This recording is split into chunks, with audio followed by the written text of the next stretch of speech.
ঘটনা যেটা ঘটছে আজকে সকালে যখন ঘুম থেকে উঠে রুমের পর্দাটা জাস্ট সরাইছি, দেখি মেঘ এত সুন্দরভাবে আসতেছে, অন্ধকার হয়ে গেল হঠাৎ। অ্যান্ড তারপরে মুষলধারায় যে বৃষ্টি সেটা শুরু হইলো।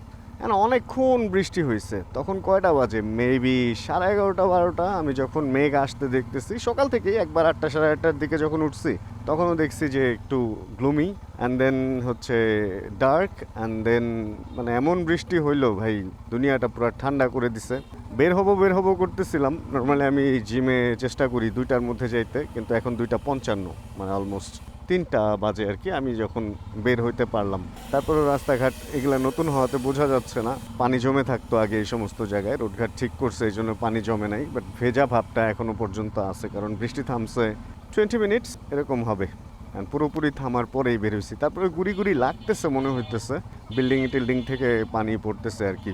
জিমের দিকেই যাচ্ছি মূলত, কিন্তু তার আগে আসলে জিম এক্সারসাইজ আমরা যারা করি বা যারা একটু হেভি ওয়েট এক্সারসাইজ করে বা একটু মাসেল গ্রো করতে চায়, তাদের একটা ব্যাপার কি জানেন, একটা জিনিস তাদের খুব বেশি জরুরি হয়, আর ওই জিনিসটা হচ্ছে প্রোটিন। অন্যান্য উপকরণ বা অন্যান্য ক্যালসিয়াম বা অন্যান্য যে মিনারেলস এগুলো তো অবশ্যই দরকার, বাট প্রোটিনটা হচ্ছে মাসেল ডেভেলপের জন্য খুব বেশি প্রয়োজন হয়। সেটা তো আমরা খেয়ে টেয়ে মাংস বা মাছ বা ডাল ডিম দিয়ে পূরণ করে নেই, আর যদি তাতে না হয় তাহলে ওয়ে প্রোটিন।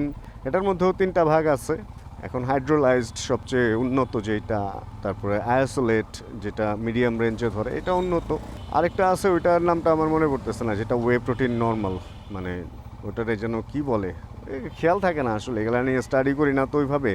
তো এই প্রোটিন দিয়ে আমরা পূরণ করতে পারি। বাট আরেকটা জিনিস প্রয়োজন হয়, আমরা যারা আসলে অনেক কাজ নিয়ে ব্যস্ত থাকি, আমি তারপরেও তো সকালে উঠে জিমটা করে ফেলার চেষ্টা করি শক্তি যখন থাকে শরীরে। আমরা যারা কাজে ব্যস্ত থাকি, আমাদের একটা ঝামেলা হচ্ছে, আমাদের অনেক সময় এনার্জি লস হয়। দেখা যায় সকাল থেকে সন্ধ্যা পর্যন্ত কাজ করে রাতে যদি জিম করতে যান, দেখবেন যে পাওয়ারটা আর ওইভাবে পাওয়া যায় না। ওই সময় একটা জিনিস যদি খান, প্রি ওয়ার্কআউট একটা সাপ্লিমেন্ট আছে, এটা আপনার এনার্জিটা ওয়ান মোর টাইম আরেকবার বুস্ট করবে, অ্যান্ড বুস্ট করলে দেখা যাবে যে আপনি তারপর এক্সারসাইজ করতে পারবেন। কিন্তু এটার মধ্যে আবার ক্যাফেইন থাকে, যদি ক্যাফেইন সহ প্রি ওয়ার্কআউট কেউ খান তাহলে সন্ধ্যার পরে না খাওয়াই ভালো, তাহলে আবার রাতে ঘুমে একটু ঝামেলা হবে, সেই ক্ষেত্রে ক্যাফেইন ছাড়া আপনাকে খাইতে হবে। এই সমস্ত জিমের ব্যাপারে তো কথা হবেই।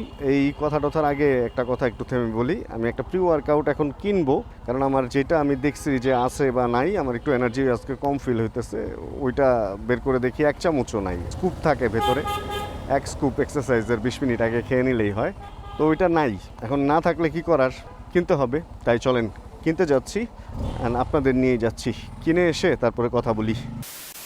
ওকে, আমাদের মোটামুটি শপিং শেষ, অ্যান্ড প্রি ওয়ার্কআউটটা খেয়ে আজকে এক্সারসাইজ শুরু করতে হবে। যদি আপনাদেরকে দেখাই, কিন্তু অবশ্য অনেক কিছু, জাস্ট প্রি ওয়ার্কআউটটা দেখাই। এইটা নিচ্ছি, এটা হচ্ছে মিডিয়াম রেঞ্জের প্রি ওয়ার্কআউট। এর আগে খাইতাম কার্ডস, এখন এবি খাইতেছি।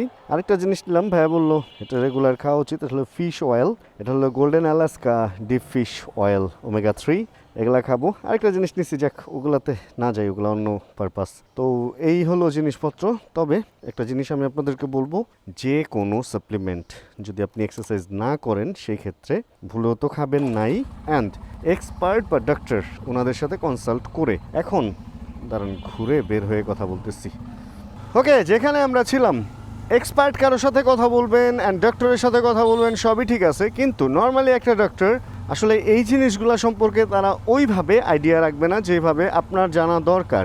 একটা ডক্টর অবশ্যই এটার ভিতরে যে ইনগ্রিডিয়েন্ট আছে, যদি ওইগুলো নিয়ে আপনি তার সাথে আলাপ করেন, সে কেমিস্ট হোক বা ডক্টর হোক, তাহলে সে আপনাকে সুন্দর বলে দিতে পারবে যে আপনার বডিতে এটা কতটুকু দরকার বা কিভাবে কি, এবং খেলে সাইড এফেক্ট বা মেইন এফেক্ট কি কি হবে।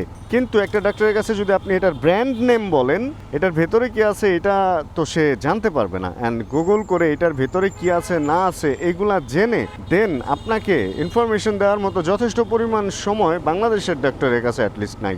এই জন্য জিম লাইনের যারা ডক্টর আছে তাদের সাথে যদি আপনি একটু পরামর্শ করেন তাহলে ঠিক আছে। অ্যান্ড অবশ্যই এক্সারসাইজ শুরু করলে 6 মাস আগে এক্সারসাইজ করেন, নর্মাল ফুড খেয়ে, অ্যান্ড ওয়ে প্রোটিন খাইতে পারেন এক্সারসাইজ শুরু করার সাথে সাথেই, কারণ প্রোটিনের চাহিদা পূরণ তো আপনাকে করতেই হবে।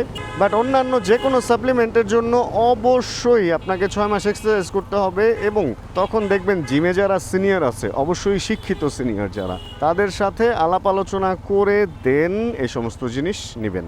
অ্যান্ড নিজেও একটু গুগল করে একটু পড়ালেখা করে দেন জেনে নিতে পারবেন। এটা কোনো রকেট সায়েন্স না যে আপনি বুঝবেন না বা পারবেন না বা জানবেন না বা আপনাকে দিয়ে হবে না, ব্যাপারটা তা না। এটা অবশ্যই আপনিও বুঝবেন, আপনিও পারবেন। অ্যান্ড যদি বডিতে কোনো সাইড এফেক্ট বা কিছু দেখেন, তাহলে সাথে সাথে ওই ধরনের সাপ্লিমেন্ট খাওয়া বন্ধ করে দিবেন। অ্যান্ড সাপ্লিমেন্ট যেমন খুব ভালো কিছু না, ওরকম কোনো খারাপ কিছু না। এটা যদি আপনার শরীরে জরুরি হয়, দরকার হয়, তাহলে এটা আপনাকে খাইতেই হবে। আর যদি এটা আপনার দরকার না হয়, তাহলে এটা খাইলে বিভিন্ন রকম ঝামেলায় আপনি পড়তেই পারেন। ও মামা মামা উল্টা ঢুকে গেছি। আচ্ছা, এই জিনিসগুলো হচ্ছে আমি ইসে রাখবো বাইক ফেরিতে। ভাই কি অবস্থা, কেমন আছেন? আম খাইতেছেন? বাইক ফেরিতে রাখবো, অ্যান্ড বাইক ফেরিতে রেখে যাব, কারণ কি এই সাপ্লিমেন্ট অ্যান্ড এই জিনিসগুলা জিমে আবার নতুনরা দেখলে মনে করে যে হয়তো ভাই এগুলা খায় বলেই ভাই 2 দিনে এরকম হয়ে গেছে বা কিছু একটা, বা ফিটনেসটারে ধরে রাখতে পারতেছে। তো এই জিনিসগুলা হয়, এই কারণে অবশ্যই জিমে নতুনদেরকে এগুলা মানে ওইভাবে প্রমোট করেন না। আর আমিও কোনো ব্র্যান্ড প্রমোট করতেছি না, কারণ আমি এক এক সময় এক এক ব্র্যান্ড খাই ভাই, যেটা ভালো সবাই ভালো বলে ওইটাই খাওয়ার চেষ্টা করি। কখনো আছে না যে কোনো একটা সাপ্লিমেন্ট, মানে আমি এটা নিয়ে প্রমোশন বা এগুলোতে এখনো যাই নাই বা যাওয়ার ইচ্ছাও নেই। ঘটনা কি হয়েছে জানেন? যেদিন বাইরে গরম থাকে ওই দিন জিমের ভিতরে একটু একটু হইলেও ঠান্ডা লাগে, কিন্তু আজকে বাইরে ঠান্ডা হওয়াতে জিমের ভিতরে গ্লাস দিয়ে আটকানো, ভ্যাপসা একটা গরম, পুরা লেগস মাইরা শরীরটাই একদম খারাপ হয়ে গেছে, চোখ চোখ ফুলে গেছে। এসি চালায় না, এই একটা প্রবলেম আমাদের জিমে, দিনের বেলা এসি চালায় না। মানে এটা হলো এমন একটা অবস্থা হয়েছে, 3টা না 4টা বড় বড় এসি লাগানো, কিন্তু এগুলো হলো কেসিংয়ের মতো, জাস্ট দেখা যাইতেছে যে এসি আছে কিন্তু চালাইতেছে না। এটারে বলে হচ্ছে মানবাধিকার লঙ্ঘন, না ভোক্তা অধিকার লঙ্ঘন। মানে এসি আপনাকে দেখাচ্ছে বা এসি চালাচ্ছে না। ভর্তি হওয়ার সময় মানে আমি যখন অ্যাডমিশন নেই বা মেম্বারশিপ নেই, তখন দেখছি এসি আছে, গরমে চলবে, শীতে অ্যাডমিশন নিয়েছি, বাট এখন দেখি 13 জনের নিচে চালাবে না, এই না সেই না। এই জন্য যে কোনো জিম হোক যাই হোক, এগুলোতে অ্যাডমিশন নেওয়ার আগে না এগুলো একটু ডিটেল জেনে নেবেন যে আসলে কোনটা কী সার্ভিস তারা দিচ্ছে, এবং কিভাবে এটার মধ্যে আবার গোপন কোন জিনিসগুলা, মানে কিছু পয়েন্ট থাকে না, হিডেন চার্জ বা হিডেন কোন পয়েন্টগুলো আছে। তা নাহলে আমার মতো দেখা যাবে যে একটা ভালো জিমে বেশি টাকা দিয়ে ঢুকবেন ঠিকই, কিন্তু সার্ভিস পাবেন না। যে জিনিসটা হচ্ছে জিম হয়তো চেঞ্জ করে ফেলবো খুব তাড়াতাড়ি, অ্যান্ড চেঞ্জ করলে কোনটায় যাই না যাই ওইটার ব্যাপারে জানাবো। যেহেতু এই জিমের এক্সপিরিয়েন্স আমার খুবই খারাপ, সেহেতু এটার ব্যাপারে আর ডিটেল মানে আর কিছু না বলি, কারণ আমি কারো বদনাম করতে চাই না আর কারো বিজনেসও নষ্ট করতে চাই না। ক্যামেরাটা একটু ঘোলা হইতে পারে, 7:35 এখন বাজে। বের হয়ে গেছি, বের হয়েছে অনেকক্ষণ আগেই। এসে হেলমেট টেলমেট এগুলো রেখে গেছিলাম, এই যে সাপ্লিমেন্টগুলো রেখে গেছিলাম, এগুলো নিলাম। আর হচ্ছে এখন একটু বেস্ট বাইয়ে যাব। বেস্ট বাইয়ে আমার একটা ওইটারে কি বলে, পানি যে ফিল্টার করে ওইটার যে মেইন ভিতরের যে ফিল্টারগুলো আর কি, ফিল্টারিংয়ের মেইন ফিল্টারগুলো, এই ছাকনিগুলো আর কি, ওইগুলা চেঞ্জ করার সময় প্রায় চলে আসছে। আর ওগুলা কিনে রাখতে হবে। ঝামেলা হলো পিওরিটের যে এই ফিল্টারটা, এটা যখন ডেট শেষ হয়ে যায়, মানে ওর কত লিটার যেন পানি ও পিউরিফাই করতে পারে, ওর পরে গিয়ে ও আর পাস করতে পারে না, পানিটা ওভারফ্লো হয়ে ঘরে পড়ে যায়। গতবার এই ঘটনাটা আমার সাথে ঘটছে, এবার এই জন্য আমি আগেই ফিল্টার নিয়ে রাখতেছি। যখনই এই ঘটনা দেখবো, মানে প্রায় আমারটা শেষ হয় হয়তো, দেখা গেছে এখন আমি যেটা করি অল্প অল্প করে পানি ঢালি, যাতে ওভারফ্লো হইলেও অল্প একটু পানি ওভারফ্লো হইলেই দেন আমি ওটা চেঞ্জ করে ফেলবো। আর হয়তো বা আর 2-4 দিন চালায় আমি এমনিতেও চেঞ্জ করে ফেলবো। এই হচ্ছে অবস্থা। তবে চলতেছে ভালোই, পানি খাইতেছি মোটামুটি। পানিবাহিত কোনো রোগ এখনও পর্যন্ত আমার হয় নাই। এদিক থেকে মনে হয় প্রোডাক্টটা ভালোই আমার লাগতেছে। এখন এই যে চলে আসছি আমরা বেস্ট বাইয়ে, অ্যান্ড চলেন মালটা আগে কিনি, তারপর এটা মনে হয় 2 রকম হয়। একটা আমি যেটা কিনবো যেটা স্টকে থাকে, মানে এটা অল্প পানি ফিল্টার করতে পারে, ওইটা কিনবো আগে, মানে ওইটাই কিনবো আর কি। নর্মালি আরও বেশি পানি ফিল্টার করার একটা আছে, বাট পানির ব্যাপার তো, এটাতে এত বেশি সার্ভিস চাওয়া উচিত না, অল্পতে হোক এটাই ভালো। ফাইনালি হচ্ছে ফিল্টার এটা কিনছি, এইটা ফিল্টার, অ্যান্ড এটা হলো উপরের একটা ছাকনি মেশিনের, অ্যান্ড এগুলা নিয়ে চলে আসছি। এসে খাওয়া দাওয়া করলাম, অ্যান্ড একটু জ্বর জ্বর লাগতেছে ভাই। লেগস ডে গেলে এমনিতেই থাকে শরীরটা উইক, অ্যান্ড সার্বিক সব মিলে একটু জ্বর জ্বর ফিল হইতেছে বলে আজকে আর বাইরে বের হই নাই। এখন সময় হচ্ছে কয়টা বাজে জানেন? এখন বাজে 11:15 মতো, আর আজকে আমি বাসায় ফাঁকা একটা ঘরে হল ইফেক্ট নিয়ে কথা বলতেছি। এই হচ্ছে ব্যাপার। এখন যেটা কথা, এখন আমরা ভিডিও থেকে বিদায় নিব।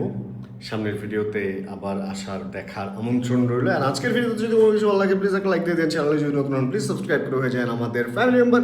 জানাবেন কে কোন জায়গা থেকে ভিডিও দেখছেন, আর যতক্ষণ পরবর্তী ভিডিও নিয়ে আবার আমি না আসতেছি ততক্ষণ ইনশাআল্লাহ আমরা থাকবো ভালো, আমরা থাকবো সুস্থ এবং করতে থাকবো চিল ইনশাআল্লাহ। Chill bro. Check the mic and make sure it sound right, boys.